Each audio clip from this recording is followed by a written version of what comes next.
Hi guys, meron palang dala si ate galing Bigan. Longganisa.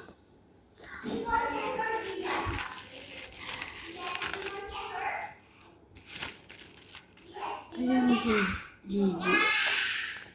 Ate, labong to, di ba? Labong. Na may bagoong.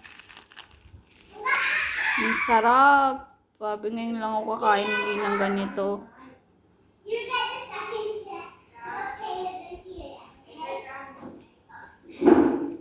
Nandito kami sa ibang bahay. Longganisa Bigan. Iglalaway na ako guys.